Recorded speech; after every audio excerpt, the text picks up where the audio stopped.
Good day, I'm Stephen McHugh, and this is your JIS news for Monday, September 12, 2022. Jamaica has this year recorded the best stopover visitor arrivals figure and foreign exchange earnings for any summer period in the country's history. Tourism Minister Edmund Bartlett made the announcement on Saturday as he addressed the welcome ceremony for the 18th annual USA Travel Advisor Golf Tournament at Sandals Ocherius Beach Resort in St. Ann. He says the country has seen 5,000 more visitors than in the summer of 2019, which was a record year, while earnings are up 20% over 2019. And not only it is that the numbers came, but the earnings from tourism also grew. And so I have the good news to tell you that this summer is the best summer that tourism has experienced in the history of Jamaica. At the beginning of 2022, tourism was projected to earn $3.5 billion and welcome approximately 2.3 million stopover visitors for the year, which would make it the Caribbean's fastest growing tourist destination.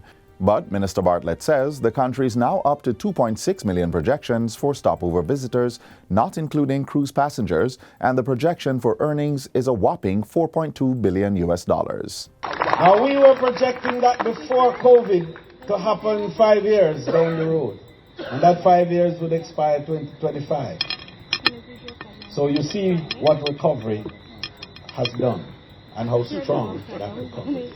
Meanwhile, Negril is now the latest tourism town center to receive a boost to its aesthetic appeal with the addition of a new welcome sign. The sign, which was unveiled by the Tourism Ministry last Friday, comes with solar lighting and was done at a cost of $12 million. The project includes a lay-by and walkway, a retaining wall, landscaping, and the fabrication of letters in red, green, and gold. Tourism Minister Edmund Bartlett says this will help to enhance visitors' experience as Jamaica seeks to recover from the effects of the pandemic and further grow the sector. The decision to do this is not born out of just an expenditure of $12 million that they have put on it. It is born out of a desire to build a sense of pride and community ownership.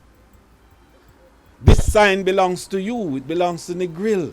He says it's part of a program to boost tourism within rural communities and add aesthetic appeal to destination areas, using more signs to create the Jamaican photo experiences. Executive Director of the Tourism Product Development Company Limited, Wade Mars, says the existence of these sites will also provide the home destination with user-generated content for marketing, which will attract audiences. TPDCO, of course, is stepping up its coverage of this resort area. This is just a continuation of a drive that we're going to be doing right across the island in different resort spaces. More than 25,000 classroom spaces are now available for secondary students under the Ministry of Education and Youth's Sixth Form Pathway program. This is being provided through partnership with the tertiary sector and allows for students with less than 4 CSEC subjects to be a part of the learning program. Acting Chief Education Officer Dr. Kassan Troop gave the update during the Office of the Prime Minister's face-to-face education town hall meeting held in St. Andrew last Friday. We will have students who will not get the 5 or more CXC to matriculate for the traditional sixth form. Not all our high schools, and I know my minister will speak to it later, will be able to retain all our students. And we have been saying that from the beginning. This is why we partnered with the tertiary sector.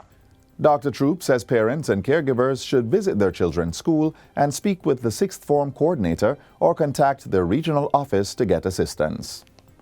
Prime Minister Andrew Holness is expressing gratitude to educators whom he says have provided great value to national development.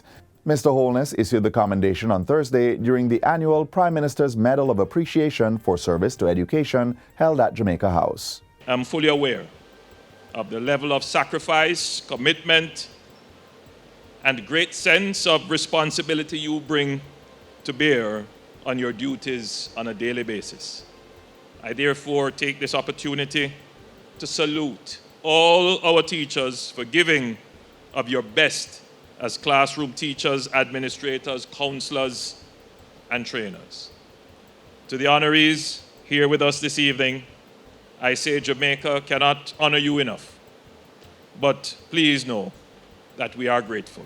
A total of 80 awards were issued to cover the 2021 and 2022 cohort following last year's postponement of the award ceremony due to the COVID-19 pandemic. Each year, awardees are selected by a committee based on predetermined criteria. I am delighted to join in extending congratulations to a group of persons who've made significant contribution to the social and economic advancement of Jamaica. Jamaica is on track to receive a limited supply of possibly 3,500 doses of monkeypox vaccines by the end of this month. The acquisition is being facilitated through collaboration with the Pan American Health Organization, PAHO, which has advised that no additional doses are anticipated for Jamaica before 2023. We are advised that the manufacturers of the smallpox vaccine that has been shown to be effective for protecting persons from monkeypox have supplied limited amounts to the market, and as such, only approximately 3,500 doses of the vaccine have been promised to us. The health minister says that in order to maximize the use of the limited supply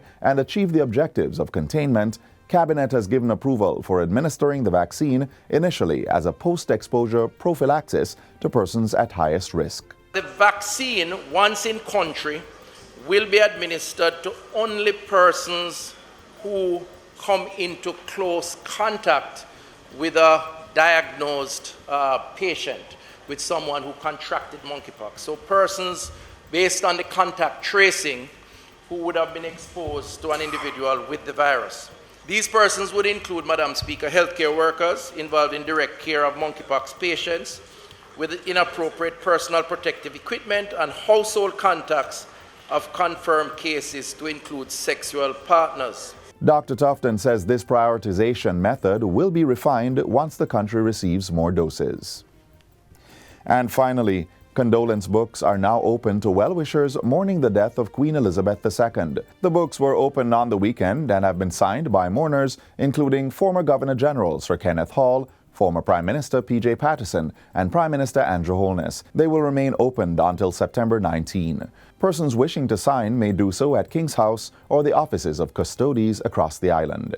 The opening of condolence books forms part of activities to mark 12 days of mourning for Queen Elizabeth II, who died on September 8 at age 96. Flags are also being flown at half-mast, and a National Day of Mourning will take place on September 18.